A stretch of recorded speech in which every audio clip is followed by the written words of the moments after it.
ক্ষমতার চ্যালেঞ্জ হল আপনার হাতে তখন চয়েস বা পছন্দ থাকে। আপনার দুটি পথ খোলা। আপনি ক্ষমতার অপব্যবহার করতে পারেন অথবা আল্লাহর সন্তুষ্টির জন্য তা কাজে লাগাতে পারেন। আল্লাহ জুলকারনাইনকে এই চয়েসটাই দিয়েছিলেন। তোমার হাতে পুরো একটা জাতির ক্ষমতা আছে। তুমি চাইলে কালই তাদের নিশ্চিহ্ন করে দিতে পারো, অথবা চাইলে তাদের সাথে ভালো ব্যবহার করতে পারো। এটাই ক্ষমতার পরীক্ষা। ক্ষমতা আসলে প্রকাশ করে দেয় আমরা সত্যিকার অর্থে কে। বিসমিল্লাহির রহমানির রহিম। আলহামদুলিল্লাহি রাব্বিল আলামিন। আর রহমানির রহিম। মালিকি ইয়াউমিদ্দিন।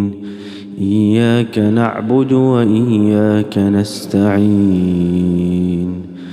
اهدنا الصراط المستقيم صراط الذين أنعمت عليهم غير المغضوب عليهم ولا الضالين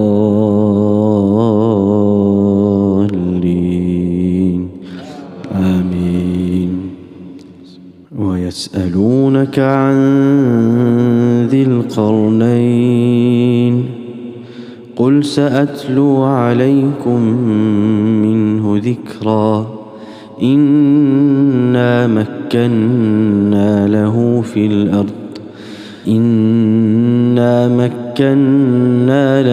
في الأرض وآتيناه من كل شيء سببا فأتبع سببا حتى إذا بلغ مغرب الشمس وجدها تغرب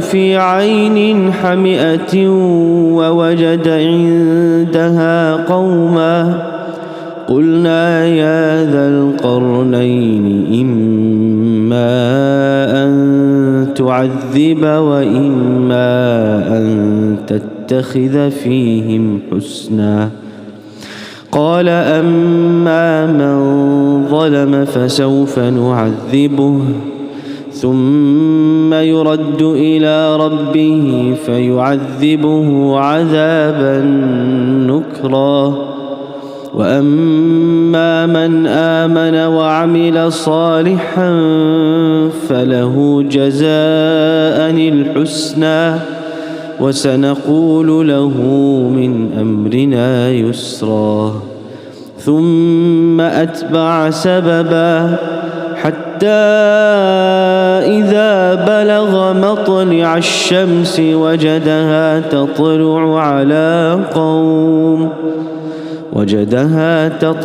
على قوم لم نجعل لهم من دونها سترا كذلك وقد أحطنا بما لديه خبرا ثم أتبع سببا حتى إذا بلغ بين السدين وجد من دونهما قوما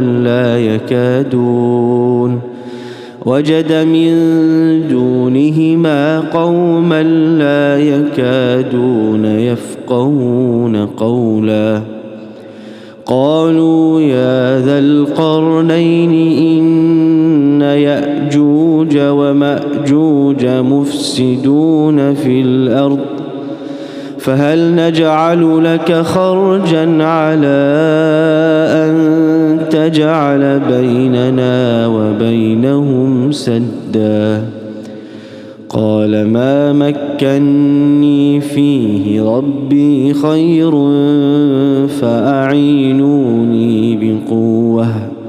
فأعينوني بقوة أجعل بينكم وبينهم ردما آتوني زبر الحديد حتى إذا ساوى بين الصدفين قال انفخوا حتى إذا جعله نارا قال آتوني افرغ عليه قطرا فما استطاعوا أن يظهروه وما استطاعوا له نقبا قال هذا رحمة من ربي فإذا جاء وعد ربي جعله دكاء وكان وعد ربي حقا بسم الله الرحمن الرحيم الحمد لله رب العالمين وصلى اللهم وسلم وبارك على نبينا محمد وعلى آله وصحبه أجمعين وعلى من استنى بسنته واهتدى بهديه إلى يوم الدين السلام عليكم ورحمة الله وبركاته 1945 সালের 6 এবং 9 আগস্ট সারা বিশ্বের মানুষ ঘুম থেকে জেগেছিল আর 10টা সাধারণ দিনের মতোই। তারা ভেবেছিল এটি সপ্তাহের অন্যান্য দিনের মতোই একটি স্বাভাবিক দিন হবে। কিন্তু ইতিহাসের পাতায় এই দুটি দিন সমগ্র মানবজাতির ইতিহাসের অন্যতম জঘন্য মুহূর্ত হিসেবে চিহ্নিত হয়ে আছে। 1945 সালের 6 এবং 9 আগস্ট ছিল সেই দিন যখন প্রথমবারের মতো এবং একমাত্র বারের মতো পারমাণবিক বোমা ব্যবহার করা হয়েছিল একটি বিশাল জনগোষ্ঠীকে ধ্বংস করার জন্য। দ্বিতীয় বিশ্বযুদ্ধের শেষ লগ্নে জাপানের হিরোশিমা এবং নাগাসাকি শহরের পুরো জনসংখ্যাকে নিশ্চিহ্ন করে দেওয়া হয়েছিল। ক্ষমতার এই অপব্যবহার, সক্ষমতার এই অপপ্রয়োগ আর অস্ত্রের এই দানবীয় ব্যবহারের মাধ্যমে এক লহমায় পুরো একটি জনপদকে মুছে ফেলা হলো। এটা ঘটেছিল, আমাদের ইতিহাসেই এটা ঘটেছিল, এবং তা ঘটিয়েছিল এমন সব মানুষ যারা দাবি করত তারা আলোকিত যুগের মানুষ, তারা দাবি করত তারা অত্যন্ত বুদ্ধিমান, তারা দাবি করত তারা বিজ্ঞান, দর্শন, গণিত এবং মানবিক বা হিউম্যানিটিস পড়েছে। কিন্তু হিউম্যানিটিস বা মানবিক বিদ্যার সমস্ত পড়াশোনা তাদের বিন্দুমাত্র মানবতা শেখাতে পারেনি যখন তারা পুরো একটি জনগোষ্ঠীকে মুছে ফেলছিল। আজকের এই আলোচনায় আমরা সূরা কাহাফের সর্বশেষ গল্পটি নিয়ে কথা বলবো। আমি আগেও বলেছি, সূরা কাহাফ মূলত বিভ্রান্তি বা ধোঁকা থেকে বাঁচার সূরা। এখানে 4টি বিষয় বা 4টি মিথ্যের কথা বলা হয়েছে যা আমরা অর্জন করার স্বপ্ন দেখি, কিন্তু তা পাওয়ার পর বুঝতে পারি এটা তো তা নয় যা আমরা ভেবেছিলাম। এর মধ্যে একটি এবং সর্বশেষটি হল ক্ষমতা, আর ক্ষমতার এই গল্পটি হল জুলকারনাইন নামক এক ব্যক্তির গল্প। এক অনুবাদ অনুযায়ী তার নামের অর্থ 2 শিং বিশিষ্ট ব্যক্তি, আরেক অর্থে 2 শতকের মানুষ। তার এই উপাধি বোঝার বিভিন্ন উপায় আছে। এই মানুষটিকে ঘিরে অনেক রহস্য আছে, তবে একটা বিষয় আমি আপনাদের পরিষ্কার করে বলতে পারি, তিনি Alexander the great non. Alexander the great ছিলেন একজন বহু ঈশ্বরবাদী বা মুশরিক, যিনি একাধিক দেবদেবীর পূজা করতেন, বহু নারীর সাথে সম্পর্ক ছিল এবং তিনি কোনো সৎকর্মশীল বা ধার্মিক মানুষ ছিলেন না।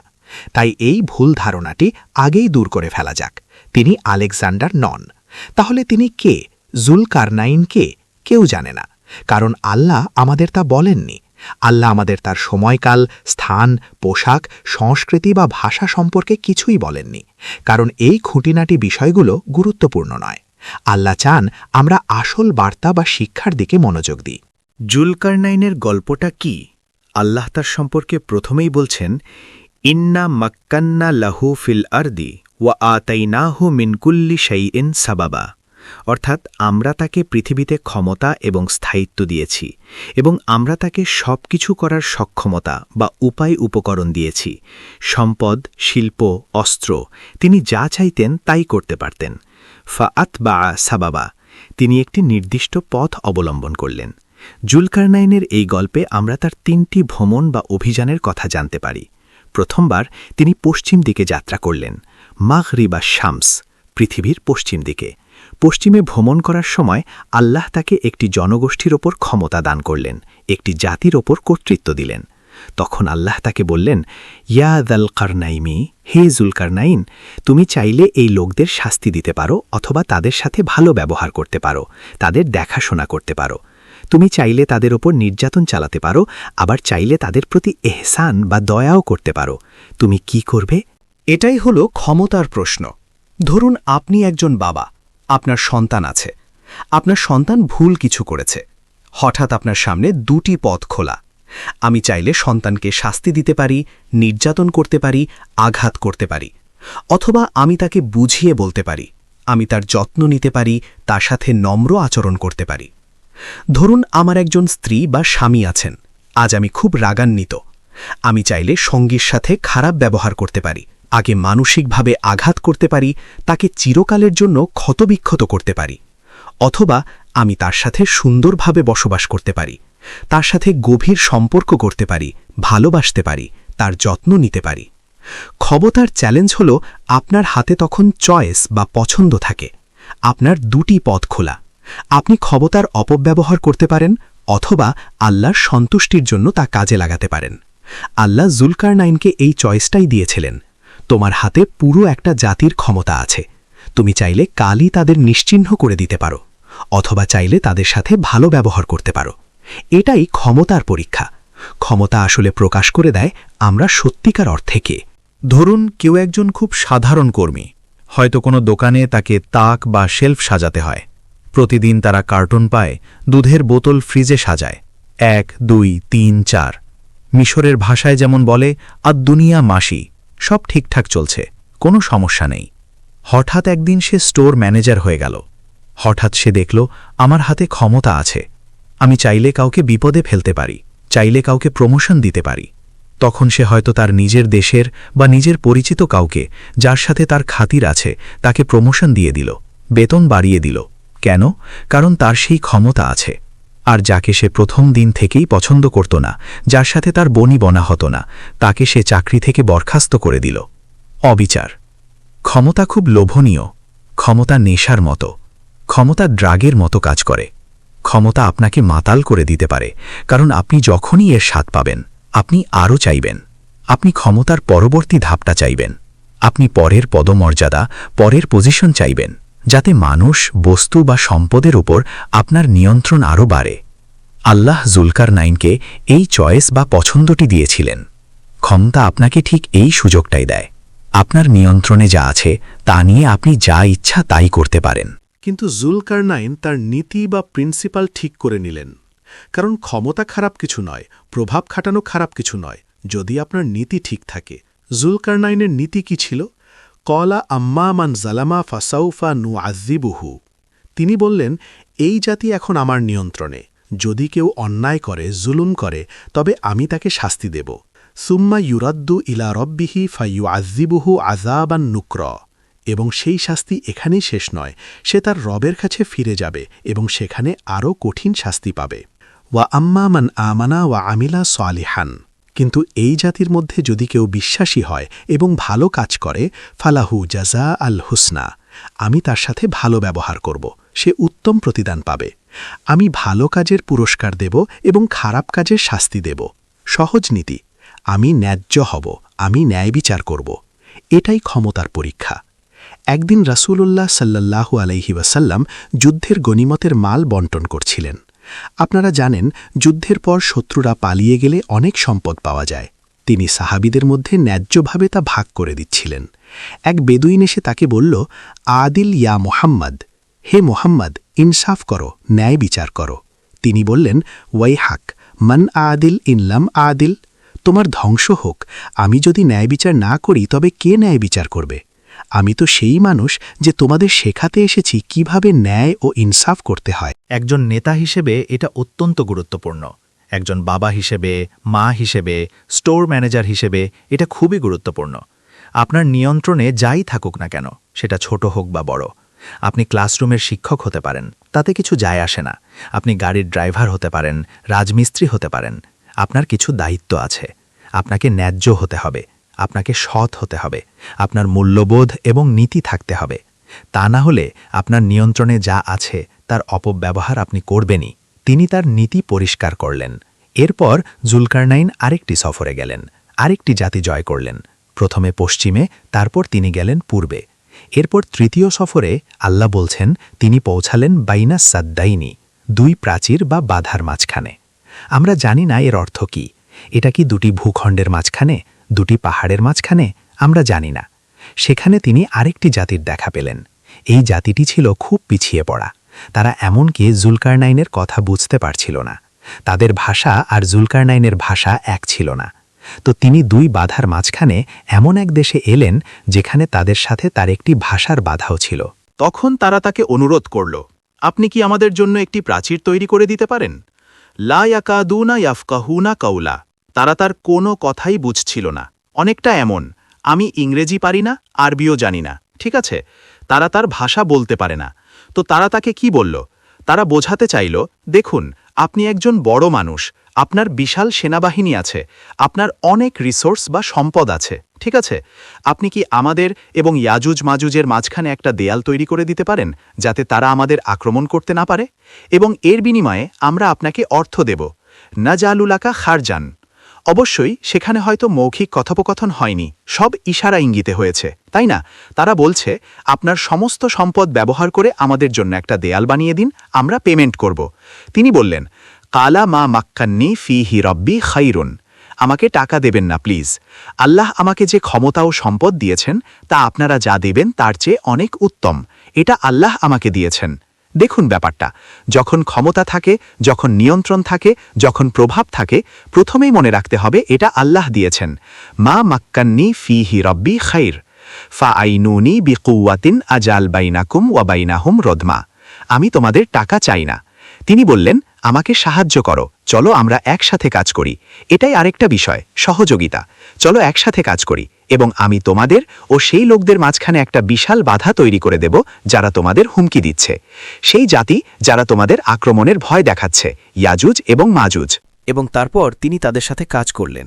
তিনি তাদের নির্দেশ দিলেন, আতুনি জুবার আল হাদিদ, আমার কাছে লোহার খণ্ড নিয়ে এসো। আল্লাহ ধাতু, আল্লাহ সুবহানাহুয়া তাআলা কুরআনে একটি পুরো সূরা নাজিল করেছেন ধাতুর নামে, সূরা আল হাদিদ, লোহা। আল্লাহ আমাদের জন্য সম্পদ হিসেবে লোহা পাঠিয়েছেন।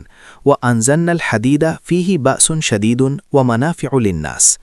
এই মৌলগুলো, এই আকরিক, অ্যালুমিনিয়াম, ইস্পাত, আল্লাহ এগুলো মাটির নিচে সৃষ্টি করেছেন এবং তিনি বলেছেন এর মধ্যে দুটি জিনিস আছে, ফিহি বাসুন শাদীদ। এই লোহা দিয়ে আপনি প্রচুর ধ্বংসযজ্ঞ চালাতে পারেন। আপনি গাজায় কার্পেট বম্বিং করতে পারেন, আপনি পারমাণবিক বোমা বানাতে পারেন, আপনি পুরো মানবজাতিকে শেষ করে দিতে পারেন, আপনি এটা করতে পারেন। আবার ওয়া মানাফিউ লিন্নাস, মানুষের জন্য এতে কল্যাণও আছে। আপনি মাইক্রোফোন বানাতে পারেন, মোবাইল ফোন বানাতে পারেন, ভালো জিনিস তৈরি করতে পারেন। এবং এটাই পরীক্ষা, মাটির নিচে আল্লাহ যে শক্তিশালী উপাদানগুলো রেখেছেন, লোহা থেকে শুরু করে সোনা, জিঙ্ক, অ্যালুমিনিয়াম, টাইটেনিয়াম, আল্লাহ বলছেন এগুলো দিয়ে তোমরা চাইলে কোটি কোটি মানুষকে হত্যা করতে পারো, আবার চাইলে মানুষের উপকারেও লাগাতে পারো। এটাই ক্ষমতার পরীক্ষা। আপনি কি করবেন? তো জুলকারনাইন কি করলেন? তিনি একটি দেয়াল নির্মাণ করলেন, এই লোকদের জন্য একটি সুরক্ষামূলক প্রাচীর। তিনি তাদের সাহায্য করলেন, যদিও তার কোনো প্রয়োজন ছিল না। তিনি তাদের সাহায্য করলেন এবং বললেন, আমাকে টাকা দিতে হবে না, আমার যথেষ্ট আছে, আমাকে সাহায্য করতে দিন। ক্ষমতার মানে এটাই, নিজের গণ্ডি পেরিয়ে অন্যের সেবায় এগিয়ে আসা। এবং সব কাজ শেষ করার পর তিনি পেছনে সরে দাঁড়ালেন এবং তার অর্জনের দিকে তাকালেন। আপনারা জানেন, মাঝে মধ্যে ধরুন পুরুষরা যখন রান্নাঘরে রান্না করে এবং আলহামদুলিল্লাহ খাবারটা যদি খাবার যোগ্য হয়, তখন সে পেছনে দাঁড়িয়ে বলে, আল্লাহু আকবার, হাদা রাহমাতুম মির রব্বি, ওয়াও, দেখো আমি কি বানিয়েছি। কেউ একজন মেকানিক, সে গাড়ি মেরামত শেষ করে, নতুন বডি পার্টস লাগায়, চাকা ঠিক করে, তারপর পেছনে সরে দাঁড়ায়। সে একটা অর্জনের তৃপ্তি অনুভব করে, আমি কিছু একটা করেছি। আপনি শিক্ষক হন, ট্যাক্সি ড্রাইভার হন, রাজমিস্ত্রি বা প্লাম্বার হন, কিছু যায় আসে না। আপনি যখন আপনার শক্তি, আপনার যোগ্যতা দিয়ে কিছু করেন, আপনি পেছনে দাঁড়িয়ে বলেন, আমি একটা ভালো কাজ করেছি। এটাই হলো আসল পরীক্ষার মুহূর্ত। এই সময়ে তিনি বললেন, ক্বালা হাযা রাহমাতুম মির রব্বি। তিনি বলেননি, আমার হাতের কাজ দেখো, আমি কি দারুণ কাজ করেছি। তিনি বললেন, এটা আমার রবের পক্ষ থেকে রহমত। ফাইদা জাআ ওয়াদু রব্বি জাআলাহু দাক্কা। যখন আমার রবের ওয়াদা আসবে, তিনি এটাকে চূর্ণ বিচূর্ণ করে দেবেন। আমি যা বানিয়েছি, যা আমার ক্ষমতার অধীনে, যা আমার নিয়ন্ত্রণে, তা নিয়ে আমার ধোকায় পড়া উচিত নয়, আমার এর প্রতি আসক্ত হওয়া উচিত নয়। একদিন এসব কিছুই থাকবে না, সব শেষ হয়ে যাবে। ওয়া কানা ওয়াদু রব্বি হাক্কা, এবং আমার রবের ওয়াদা সত্য। এটি একজন আল্লাহভীরু নেতার ইতিবাচক উদাহরণ। মুসলিম উম্মাহর মধ্যে আজ এমন নেতার কতই না প্রয়োজন। এমন নেতা যিনি নীতি ও আদর্শ মেনে চলেন, যিনি ন্যায় বিচার ও ইনসাফ প্রতিষ্ঠা করেন, যিনি দুর্বলকে সাহায্য করেন, অভাবীকে সহায়তা করেন, যিনি তার ক্ষমতা ও সম্পদ ধ্বংসের কাজে নয় বরং গড়ার কাজে ব্যবহার করেন। মানুষকে নিশ্চিহ্ন করতে নয়, মানুষের সেবা করতে ব্যবহার করেন। ক্ষমতা আপনাকে পছন্দ বা চয়েস করার সুযোগ দেয়, কিন্তু যেমনটা বলা হয়, with great power comes great responsibility. বিশাল ক্ষমতার সাথে বিশাল দায়িত্বও আসে। মুসলিমদের শক্তিশালী হওয়া কি খারাপ? মুসলিমদের ধনী হওয়া কি খারাপ? মুসলিমদের প্রভাবশালী হওয়া কি খারাপ? না, এটা খারাপ কিছু নয়, এবং আমাদের এর আকাঙ্ক্ষা করা উচিত, কারণ রাসূলুল্লাহ সাল্লাল্লাহু আলাইহি ওয়াসাল্লাম আমাদের বলেছেন, নি'মাল মালিস সালেহ লিররাজুলিস সালেহ। একজন সৎকর্মশীল বা নেককার মানুষের হাতে উত্তম সম্পদ থাকা কতই না চমৎকার, কিন্তু মূল কথা হল তিনি বলেছেন নেককার মানুষ, একজন সৎ মানুষ। আর যদি আপনার মধ্যে আল্লাহর ভয় না থাকে, তবে আপনি আপনার হাতে থাকা জিনিসের অপব্যবহার করবেনই। আগস্ট 1945 আমরা মানবতা থেকে সেই শিক্ষা পেয়েছি যে আপনি যত দর্শনই জানেন না কেন, যত ভাষাই জানেন না কেন, বিজ্ঞান ও গণিতে এবং তথাকথিত প্রগতি ও আধুনিক সভ্যতায় যত উন্নতিই করুন না কেন, নৈতিকতায় আপনি এতটাই পিছিয়ে থাকতে পারেন যে একটি বোতাম টিপেই আপনি পুরো একটি জাতিকে হত্যা করতে পারেন। আমরা এই শিক্ষা পেয়েছি। পৃথিবীর সবচেয়ে উন্নত জাতি হল সেই জাতি যারা আল্লাহকে ভয় করে এবং যারা তাদের নীতি মেনে চলে।